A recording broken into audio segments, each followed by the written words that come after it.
Hi guys, so the list of books that I read in September is quite long because I finished a few books that I had been chipping away at for quite some time, and so I thought I'd do a September wrap-up.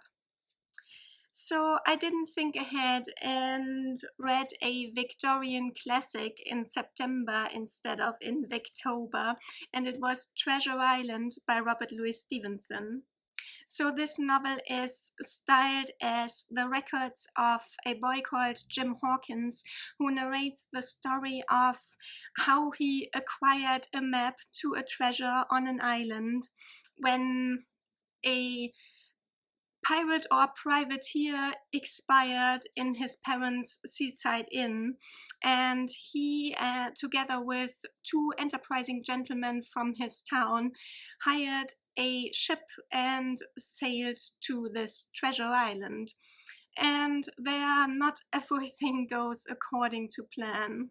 If you have read this and have been less than entertained by it, I suggest and I hope that you nevertheless give Robert Louis Stevenson a chance with one of his other books.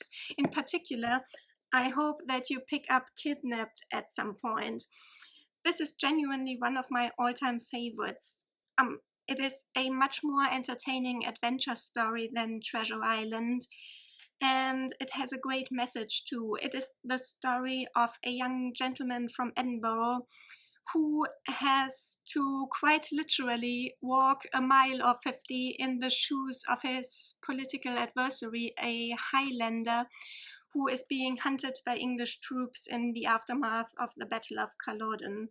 Like I said, one of my all-time favorites, and it is a rare thing for an English Victorian classic to be included in that list. And I also finished Go Tell It on the Mountain by James Baldwin's first novel.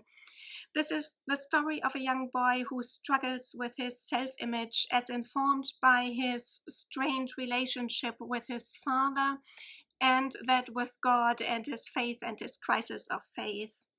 It is set in the course of one day, but with a lot of flashbacks, and there is one lengthy family history inserted in the middle. In fact, that is the longest part of the book. To be honest, I did not get along with this at all. I could not recognize the writer who wrote Giovanni's Room in this. I found the prose and the style clunky in the extreme, laborious, ponderous, and its voice is completely alien to the characters. It is also heavy-handed in the extreme. But apparently James Baldwin refined his voice quite quickly, if Giovanni's Room is anything to judge by. And I'm glad that Go Tell It on the Mountain was not my first exposure to James Baldwin. If it had been, I would probably never pick up another book by him again. But as it stands, I'm actually now quite eager to pick up one of the others that I already have copies of in order to erase this one bad memory. And another disappointment from an author that I have previously enjoyed was Night Sky with Exit Wounds, Ocean Vuong's poetry collection. I'm sorry, but I don't think that this is very good. His poems are quite often, and in large parts, deliberately obfuscating and incomprehensible.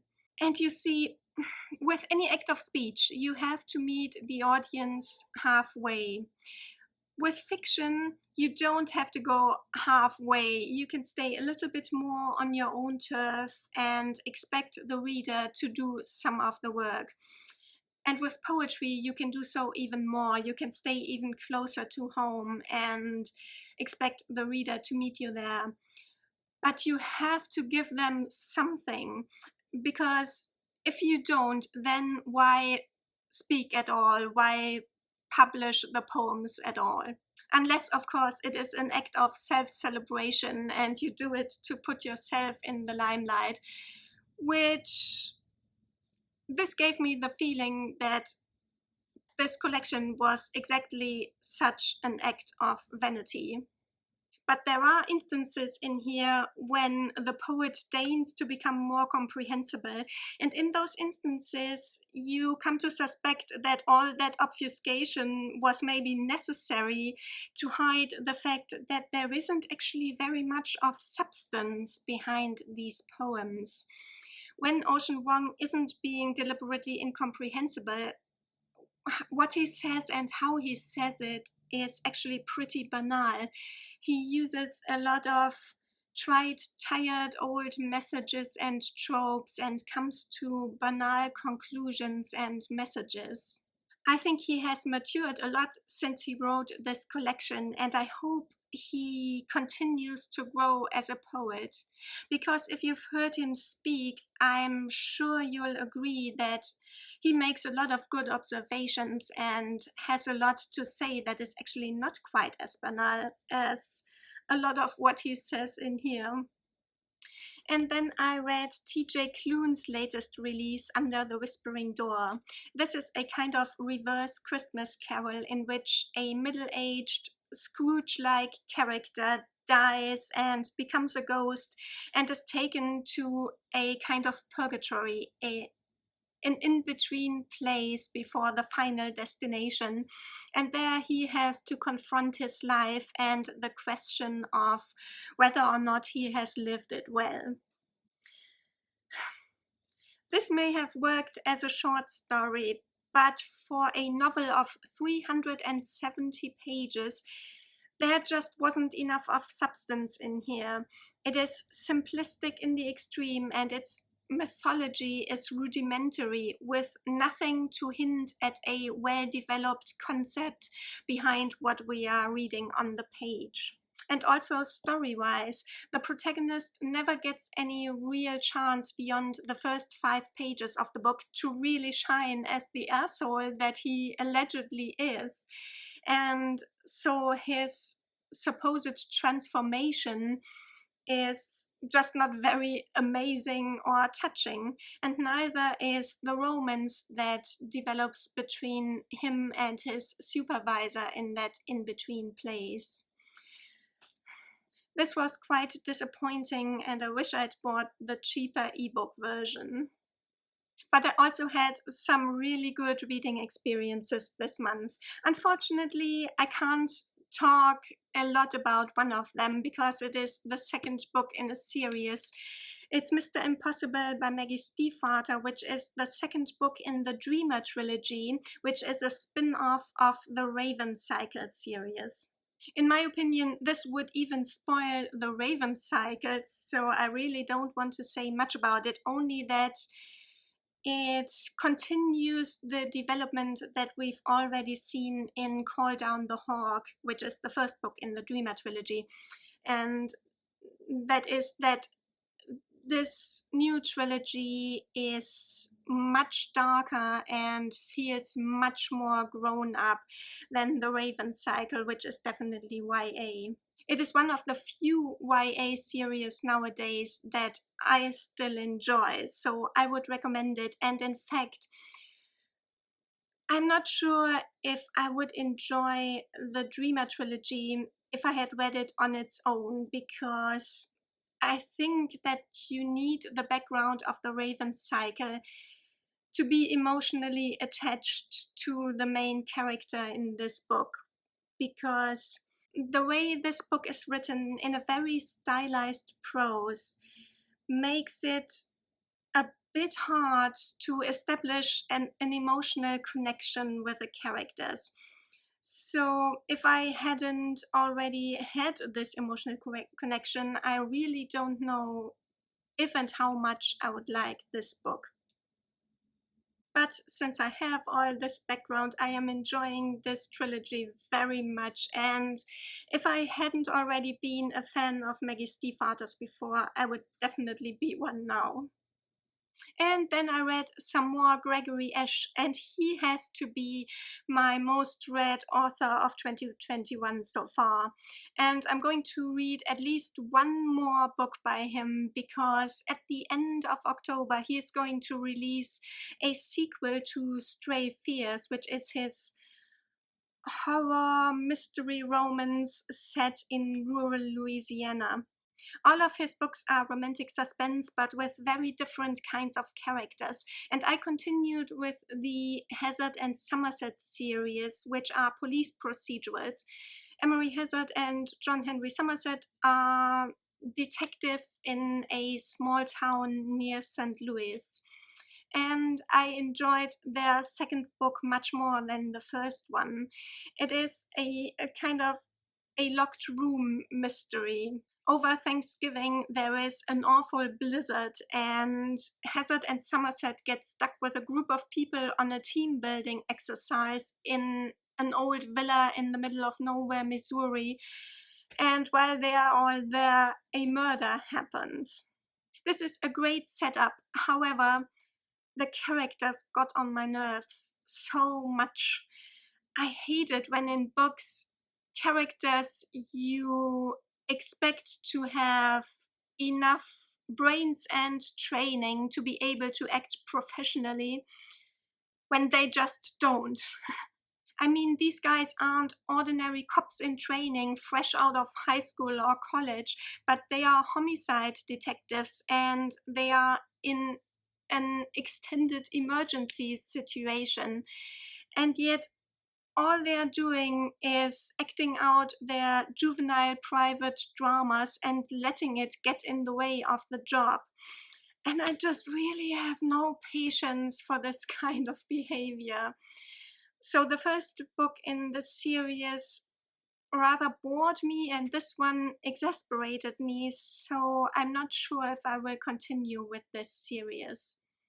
And I also read Gregory Ash's Mr. Big Empty, which is the first book in the Hollow Folk series, which is a YA mystery series with a paranormal touch, but no demons and vampires, just a psychic protagonist.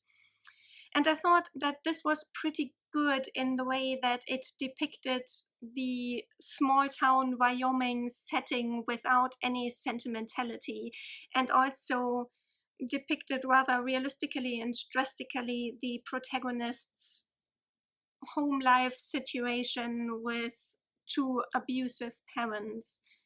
However, the high school setting isn't quite my thing anymore, and neither the story nor the characters were so exceptional that I feel like I have to go on with it regardless. However, I think this would be very interesting to somebody who is into this kind of setting and milieu. But I also continued with the Borealis series. There is an original Borealis Investigations trilogy and a continuation called Borealis Without a Compass. And I read the first two books in this series called Indirection and Misdirection. And these are stories about a couple of private investigators. They are business partners and by now romantic partners. And this is just always such a great mixture of silliness and gut-wrenching heartbreak. Indirection is set at a romance literature convention where a murder happens, and it's just so ridiculously over the top and exaggerated. And in Misdirection, the young son of a state senator is kidnapped. However, even if this sounds interesting to you, I would not recommend that you read these books without having read the original Borealis trilogy first. I can't imagine these two books working without you having the background of the original trilogy. And I'm wrapping up this wrap up with not only the best book that I read in September, but in quite a while. And to my own biggest surprise, it is a German book. It is Vor dem Fest, Before the Feast, by Saša Stanišić. This is the story of one night, the night before a big public holiday, in the life of the fictional village of Fürstenfelde in Brandenburg in eastern Germany. One night in which the whole history of the village is contained. The story is told in the first person plural, so We are excited for the feast. We are tired from the long night. Here is what we are witnessing. We, the village, are telling our story ourselves, because you shouldn't believe a single word that an outsider says about us. Now, don't go expecting a riveting thriller with twists and turns on every page. It is not that kind of story. It is a portrait of a place, a very modest place. So don't go complaining that nothing happens in this book, because of course, this is Brandenburg. Of course, nothing happens. It's the whole point of the book. Nothing happens here except history repeating in very small ways. And I have to say, I can't imagine how this could possibly work in translation and or for a reader who isn't aware of the cultural and social context of the place, because this is all about the context. And I'm willing to bet that the average Sean or Brenda from North America are not very knowledgeable about Brandenburg. And yet, instead of recognizing that they are not the best or the anticipated audience for this book, they go, this is stupid, and give the book a low rating on Goodreads. Don't be that person. After all, you don't have to have an opinion on everything. So this was a little mini rant for the end of this video, because I enjoyed this book so much, and I got sad when I read quite a few reviews of that kind on Goodreads. I should just stop reading anything on Goodreads, to be honest. Anyhow, these were all the books that I read in September, with the exception of maybe a handful of self-published or independently published romance novels that were so bad that I don't want to talk about them and you don't need to hear about them. However, I think that maybe some of the opinions that are voiced in this video are a little bit controversial, and if you've read any of the books that I mentioned, I'd love to know what you thought about them. Until next time, guys. Bye.